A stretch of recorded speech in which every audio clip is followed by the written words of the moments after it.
پھر کس طرح سے ہمیں کیئرفل رہنا ہے؟ جس طرح سے گلا آج کل نارمل ہے، خراب ہو جاتا ہے، کھانسی شروع ہو جاتی ہے، فلو ہمیں بہت جلدی لگ جاتا ہے. دیکھیں اس آلودگی کے اثرات سے محفوظ رہنا جو ایک بہت بڑا ٹاسک ہے. اس میں یہ ہے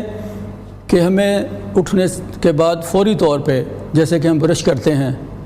اس کے بعد ہمیں نیم گرم پانی جو ہے اس میں تھوڑا سا شہد ڈال کے، اگر شہد ہو تو وہ بہت اچھا ہے. اسی طرح اگر شہد اویلیبل نہیں ہے تو آپ یہ کر سکتے ہیں کہ جو گرین ٹی ہے اس میں پانی میں تھوڑی سی ادرک پکا کے، جو لوگ خالی پیٹ چائے پینے کے عادی ہیں ان کے لیے بہت اچھا اور مفید نسخہ ہے کہ خالی پیٹ آپ ادرک کا 1 گرام لیں، اس کو پانی میں پکائیں اور اس میں 1 ساسے گرین ٹی کا ڈپ کر کے اب وہ نیم گرم پی لیں گے. اس سے آپ کی سانس کی نالیاں اور جتنے بھی اندر معاملات ہیں وہ سارے آپ کے صاف ہو جائیں گے. اسی طرح رات سوتے وقت جب آپ باہر سے کام کار کر کے گھر آتے ہیں تو آپ کو چاہیے کہ آپ نیم گرم پانی سے اس میں تھوڑا سا نمک ڈال کے تھوڑا سا